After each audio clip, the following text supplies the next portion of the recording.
Hi friends, ಎಲ್ಲರೂ ಹೇಗಿದ್ದೀರಾ? ಎಲ್ಲರೂ ತುಂಬ ಚೆನ್ನಾಗಿದ್ದೀರಾ ಅಂತ ಭಾವಿಸ್ತೀನಿ. ಇವತ್ತು ನಾನು ನಿಮಗೆಲ್ಲ ಸಬ್ಬಕ್ಕಿಯನ್ನು ಬಳಸ್ಕೊಂಡು ಹೇಗೆ ಸುಲಭವಾಗಿ ವಡೆಯನ್ನು ಮಾಡ್ಬೋದು ಅಂತ ಹೇಳಿ ತೋರಿಸ್ಕೊಡ್ತೀನಿ. ಇದನ್ನು ಮಾಡೋದು ತುಂಬ ಸುಲಭ ಮತ್ತು ತುಂಬ ರುಚಿಯಾಗಿ ಸಹ ಇರುತ್ತೆ.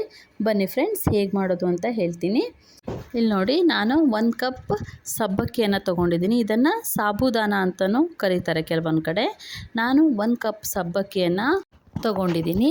ಅದನ್ನು ಇವಾಗ ನಾನು ಚೆನ್ನಾಗಿ ವಾಶ್ ಮಾಡಿ ನೆನೆಯೋದಕ್ಕೆ ಬಿಡ್ತೀನಿ. ಇದನ್ನು ನಾವೀಗ ಒಂದು 4 ರಿಂದ 5 ಗಂಟೆ ನೆನೆಯೋದಕ್ಕೆ ಬಿಡಬೇಕಾಗುತ್ತೆ.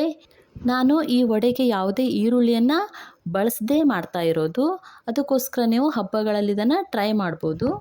ಇವಾಗ ನಾನಿಲ್ಲಿ ಒಂದು ಅರ್ಧ ಕಪ್ ಶೇಂಗಾವನ್ನು ತಗೊಂಡು ಅದನ್ನು ಚೆನ್ನಾಗಿ ಕೆಂಪಗಾಗೋವರೆಗೂ ಹುರ್ಕೋಬೇಕಾಗುತ್ತೆ.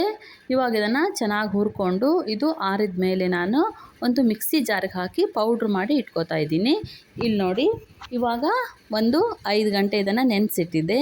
ಇವಾಗ ಇದನ್ನು ನಾನು ಒಂದು ಜಾಳಿಗೆಯಲ್ಲಿ ಹಾಕಿ ಇದನ್ನು ಸೋಸ್ಕೋತಾ ಇದ್ದೀನಿ. ಇದು ಚೆನ್ನಾಗಿ ನೀರನ್ನೆಲ್ಲ ಸೋಸ್ಕೊಂಡು ಹಿಂಡ್ಕೊಂಡು ಇಟ್ಕೋಬೇಕಾಗುತ್ತೆ. ಇಲ್ಲಿ ನೋಡಿ, ನಾನು ಇವಾಗ ಈ ಥರ ಇದನ್ನು ಶೋಧಿಸ್ಕೋತಾ ಇದ್ದೀನಿ. ಇದರಲ್ಲಿರುವಂತಹ ನೀರನ್ನೆಲ್ಲ ಚೆನ್ನಾಗಿ ಹಿಂಡ್ಕೊಂಡು ಇಟ್ಕೋಬೇಕಾಗುತ್ತೆ. ಇಲ್ಲಿ ನೋಡಿ, ಇವಾಗ ನಾನು ಈ ಥರ ಎಲ್ಲ ನೀರನ್ನೆಲ್ಲ ಚೆನ್ನಾಗಿ ಹಿಂಡ್ಕೊಂಡು ರೆಡಿ ಮಾಡಿ ಇಟ್ಕೊಂಡಿದ್ದೀನಿ. ಇವಾಗ ಇದಕ್ಕೆ ನಾನು 2 ಆಲೂಗಡ್ಡೆಯನ್ನು ಬೇಯಿಸ್ಕೊಂಡು ಸ್ಮ್ಯಾಶ್ ಮಾಡಿ ಇಟ್ಕೊಂಡಿದ್ದೆ, ಅದನ್ನು ಸೇರಿಸ್ತಾ ಇದ್ದೀನಿ.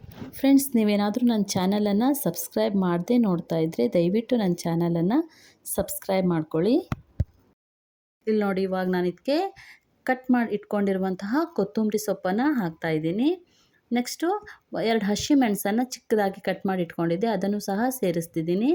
ಹಾಗೆ ಒಂದು ಸ್ವಲ್ಪ ಕರಿಬೇವನ್ನು ಚಿಕ್ಕದಾಗಿ ಕಟ್ ಮಾಡಿ ಇಟ್ಕೊಂಡಿದ್ದೆ, ಅದನ್ನು ಸಹ ಹಾಕ್ತಾಯಿದ್ದೀನಿ.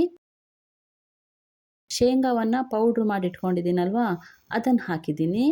ಒಂದು 3 ರಿಂದ 4 ಸ್ಪೂನ್ ಹಾಕಿದ್ದೀನಿ. ನೆಕ್ಸ್ಟು ಶುಂಠಿಯನ್ನು ಚೆನ್ನಾಗಿ ತುರ್ಕೊಂಡು ಇಟ್ಕೊಂಡಿದ್ದೆ, ಅದನ್ನು ಸಹ ಹಾಕ್ತಾಯಿದ್ದೀನಿ.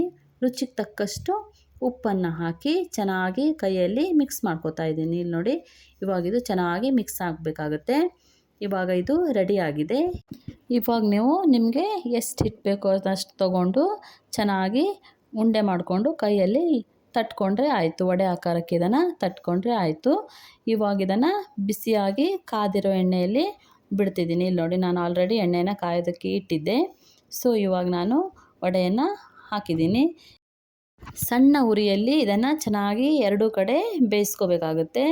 ಇದು ಇವಾಗ ಗೋಲ್ಡನ್ ಬ್ರೌನ್ ಬರೋವರೆಗೂ ನೀವು ಚೆನ್ನಾಗಿ ಬೇಯಿಸ್ಕೋಬೇಕಾಗುತ್ತೆ. ಇಲ್ಲಿ ನೋಡಿ, ಇವಾಗ ಇದು ಬೆಂದಿದೆ, ಇದು ರೆಡಿಯಾಗಿದೆ. ಇಲ್ಲಿ ನೋಡಿ ಫ್ರೆಂಡ್ಸ್, ಎಷ್ಟು ಚೆನ್ನಾಗಿ ಬಂದಿದೆ ಅಂತ ಹೇಳಿ.